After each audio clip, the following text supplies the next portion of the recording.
Bueno, desde mi línea de investigación considero que los términos teóricos y las construcciones clínicas en psicoanálisis son artefactos abstractos. Si la ontología se ocupa de lo que existe, esa es la pregunta de la ontología, a qué decimos, qué entendemos por existencia y cuáles son las cosas que existen, entonces postulo la existencia en ontología de este tipo de entidades dentro del discurso psicoanalítico. Nuestro dominio ontológico estaría constituido entonces por artefactos abstractos. Eh, Artefactos abstractos que son nuestros términos teóricos y nuestras construcciones clínicas. A su vez, si la metaontología trata sobre cómo hablamos de lo que existe, me inclino por una concepción deflacionaria y neocarnapiana de la ontología. ¿Qué es una concepción deflacionaria? Pues que no hay una verdad absoluta sobre lo que existe, sino que la existencia depende del marco lingüístico y conceptual utilizado. Como dice Nancy Cartwright, los términos teóricos solo existen dentro de una teoría o modelo determinado. No son descripciones literales de cómo funciona el mundo. En cuanto al epíteto neocarnapiana o neocarnapiano que acompaña a la ontología, me refiero a las posiciones de Rudolf Carnap, quien sostiene que los debates ontológicos deben entenderse como simples elecciones pragmáticas, sin compromisos metafísicos fuertes.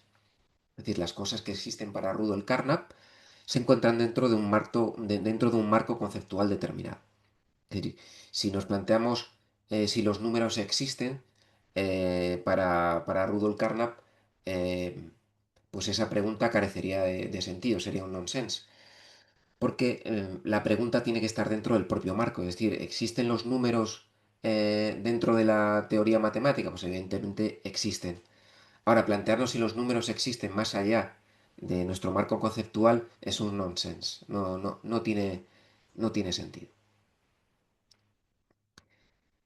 Nancy Cartwright, como comentaba, pues profesora de filosofía en la Universidad de California, pues nos dice que los términos teóricos solo existen dentro de una teoría o modelo determinado. No son descripciones literales de cómo funciona el mundo. Es una posición, al menos esta, que se acerca mucho a la teoría de los marcos lingüísticos de Carnap. Es decir, todo lo que existe existe dentro de un marco teórico, no existe de forma objetiva más allá del propio marco teórico. Incluso es absurdo o es un nonsense plantearse siquiera esa pregunta, ¿no? Esa pregunta que Rudolf Carnap lo plantea como una pregunta externa. Las preguntas externas no tienen sentido. Solamente las preguntas dentro del propio marco. Entonces, nosotros podemos decir que los conceptos, no, los términos teóricos, nuestras construcciones clínicas, nuestras construcciones del caso, las interpretaciones, todas estas cosas que yo incluyo dentro del catálogo de las cosas que existen en psicoanálisis, pues evidentemente existen, pero dentro de nuestro marco conceptual, es decir, no existen de forma objetiva más allá del marco, eh, porque sería un absurdo, es un sinsentido planteárselo, no tiene ningún sentido. Por eso acepto en psicoanálisis esa concepción neocarnapiana, ¿no? Y deflacionaria de la existencia, ¿no? Rudolf Carnap, aquí le tenemos, eh, que es el autor de la teoría de los marcos lingüísticos y conceptuales a la que me refiero. Esta teoría la elabora dentro del paper Empirismo, Semántica y Ontología, que viene ahí mencionado abajo de la diapositiva, está eh, publicado en Alianza Editorial. Aquí en este paper establece esa diferencia entre las preguntas internas y externas, que es la que os comentaba hace un momento, y también nos dice es donde eh, postula que los debates ontológicos deben entenderse como simples elecciones pragmáticas sin compromisos metafísicos fuertes. Eso es lo que adopto yo también para el psicoanálisis, o deberíamos adoptar dentro de esa posición neocarnapiana. Es decir, que nuestras construcciones del caso y nuestros términos teóricos son simples elecciones pragmáticas que nos ayudan a resolver problemas, en este caso a liberar del sufrimiento, ¿no? a las personas, pero sin que haya compromisos metafísicos fuertes, es decir, que sin que esas construcciones del caso existan más allá de nuestros marcos teóricos o esos términos teóricos que nosotros utilizamos existan más allá de nuestro marco conceptual. Entonces, como digo, esta concepción neocarnapiana y deflacionaria debe entenderse en psicoanálisis de tal forma que no existen nuestros términos teóricos más allá de nuestra teoría y tampoco existe una realidad última del caso, sino que disponemos de herramientas conceptuales útiles dentro de nuestro marco clínico y teórico con meros efectos pragmáticos. Bien, pero ¿qué es un artefacto abstracto? Un artefacto abstracto, por su propia naturaleza, pertenece a la categoría de los objetos abstractos. Para comprender con precisión qué significa esta afirmación, pues es necesario establecer primero qué entendemos por objeto abstracto y luego explicar en qué consiste la noción de artefacto en su versión no concreta. O sea, primero vamos a definir lo que es un objeto abstracto y luego a definir lo que es un artefacto abstracto con sus propias características eh, y que pertenece a la generalidad de cosas abstractas, ¿no? Definimos el objeto abstracto y luego definimos las características de los artefactos, porque eh, los artefactos abstractos pueden dejar de cumplir características que son propias de los objetos abstractos generales, ¿no? Lo veremos luego a continuación. Ontológicamente, todo objeto o entidad existente se clasifica de forma general en dos grandes categorías, concreta y abstracta. Esta distinción es central en la filosofía, aunque sigue siendo motivo de debate y revisión en diversos marcos teóricos. Podemos, sin embargo, identificar ciertas características fundamentales que suelen atribuirse a los objetos abstractos. La primera característica sería pues, que no son concretos.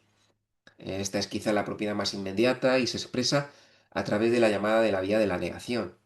Es decir que un objeto es abstracto implica afirmar que no es físico, que no está hecho de materia, no es tangible ni perceptible a través de los sentidos.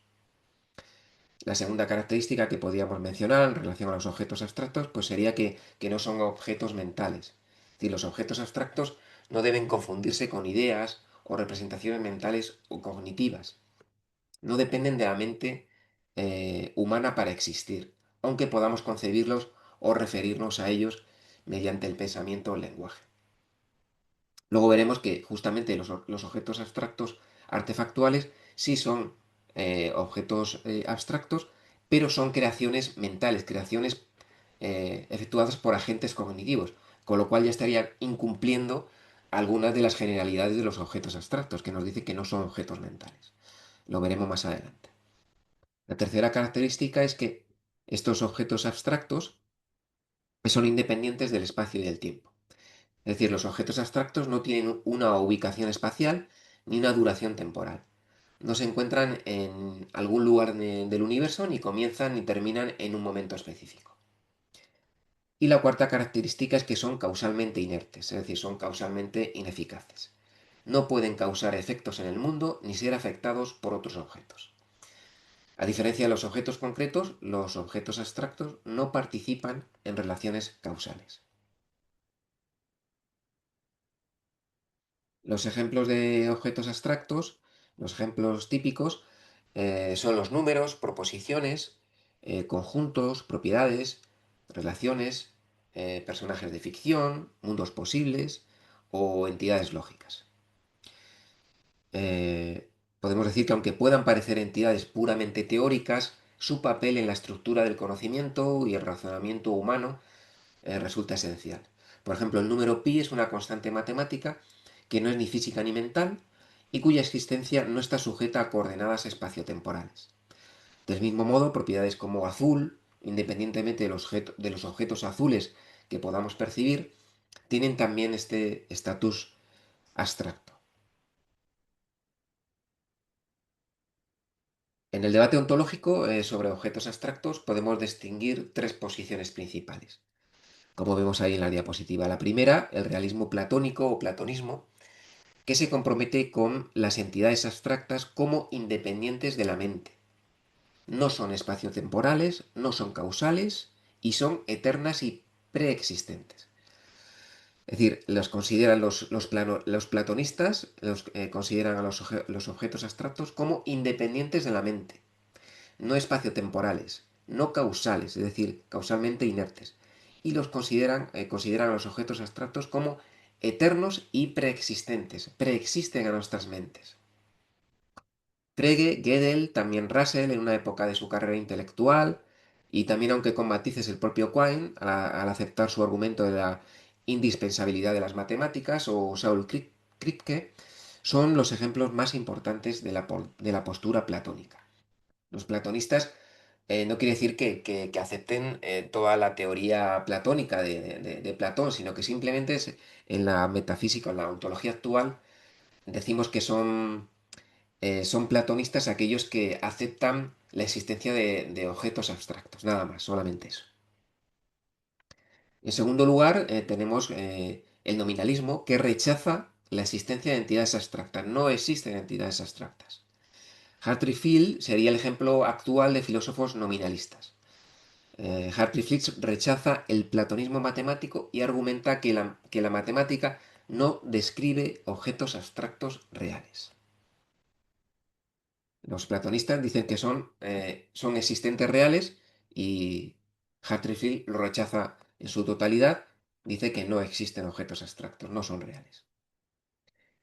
Y en tercer lugar tenemos el artefactualismo, de lo que nos ocuparemos a continuación, pero simplemente voy a avanzar que dentro de la familia de los objetos abstractos, son especiales, puesto que pueden admitir la existencia de espacio, de tiempo y pueden ser causalmente eficaces. Es decir, pertenecen a los objetos abstractos, eh, pero pueden tener espacio, tiempo y ser causalmente eficaces. Y también hay otra característica fundamental de los artefactos abstractos que ya lo aventuro, lo adelanto, y es que eh, son construcciones creadas por la mente. Es decir, son creadas por un agente cognitivo. O sea, no son independientes de la mente ni preexistentes a la mente, como nos dicen los platonistas, sino que son creados, son construidos por agentes cognitivos, por mentes. ¿Eh? Esas son características fundamentales, especiales de los artefactos abstractos. Aquí tenemos bueno, los representantes más importantes del realismo platónico: Gottlob Frege, Kurt Gödel, Quine, aunque con, con sus propias particularidades, y Saul Kripke.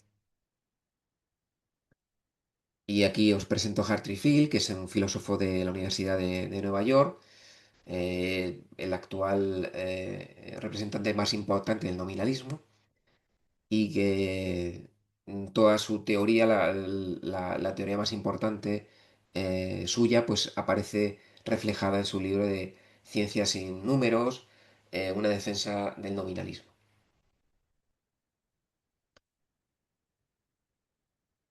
Pero ¿qué es un artefacto abstracto? A pesar de, bueno, de haberlo ya anticipado en qué consiste un artefacto abstracto. Hasta ahora hemos definido lo que es un objeto abstracto, pero ¿qué entendemos exactamente por artefacto abstracto? Pues tradicionalmente el término artefacto se ha asociado a objetos creados o fabricados por una mente humana. Véase la diferencia con los objetos abstractos, digamos, clásicos, que no son creados ni fabricados por una mente humana, sino que existen independientemente de la mente humana. Herramientas, dispositivos, estructuras culturales, pues son, digamos que, artefactos, ¿no? Estos artefactos suelen ser concretos. Una silla, un mapa, una máquina son artefactos concretos. Pero hay entidades abstractas que también han sido construidos o configuradas por una mente humana, especialmente en contextos lógicos, lingüísticos, matemáticos o ficcionales.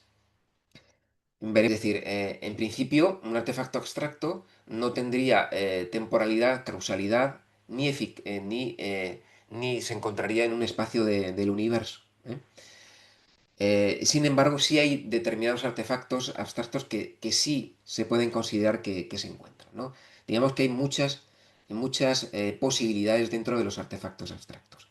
Pero en lo fundamental, como decía antes, es que no son exactamente independientes de la mente, puesto que son creados por un agente cognitivo o por una mente, y pueden tener espacio, tiempo y causalidad, ¿eh? Pueden ser causalmente eficaces. Aunque algunos filósofos juegan con estas posiciones y para algunos son espaciales, para otros no lo son, para otros son causales, para otros no lo son. Es decir, hay muchas posibilidades dentro de los artefactos abstractos, ¿no? Pero nos tenemos que quedar con ello, con que fundamentalmente son creaciones, es decir, si los objetos abstractos generales o clásicos eran independientes de la mente, no eran entidades mentales y preexistían a las mentes, los artefactos abstractos son creados por agentes cognitivos, ¿no? Esto es lo fundamental.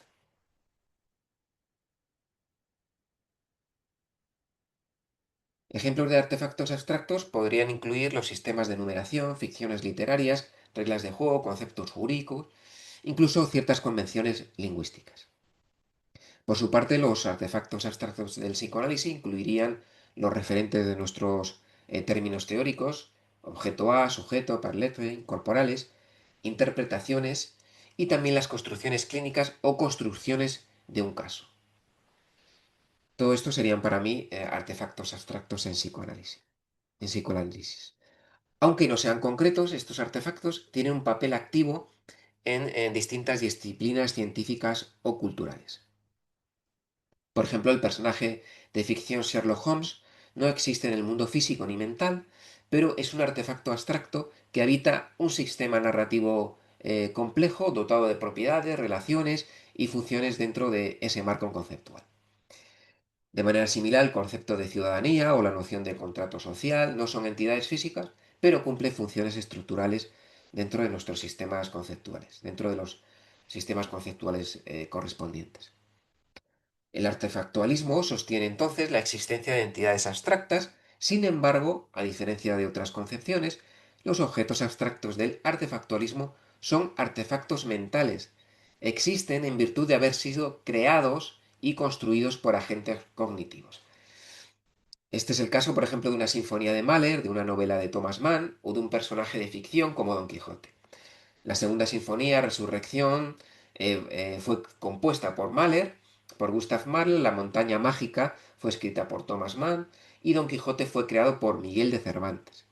Es importante subrayar entonces, como decía antes, que todos estos objetos abstractos tienen una característica fundamental y es que fueron creados. Es decir, no son independientes de la mente como decimos de los clásicos abstractos. Ahora bien, los artefactos abstractos presentan una peculiaridad adicional y es que, eh, como decía, abren la posibilidad de poseer propiedades como temporalidad, espacialidad e incluso causalidad. Y eso a pesar de ser abstractos. Algunos filósofos sostienen que, como decía antes, que tienen temporalidad, carecen de extensión espacial, es decir, hay diferentes combinaciones. Pero en resumen, los artefactos abstractos podemos decir que en tanto artefactos amplían nuestra comprensión de los objetos abstractos al introducir una dimensión constructiva, creativa y pragmática sin abandonar las propiedades ontológicas que los distinguen de los objetos concretos. Bueno, en el próximo vídeo hablaré sobre lo que hace únicos a estos artefactos abstractos en el psicoanálisis, especialmente porque, aunque son creados en psicoanálisis, no provienen de la acción de una mente o agente cognitivo.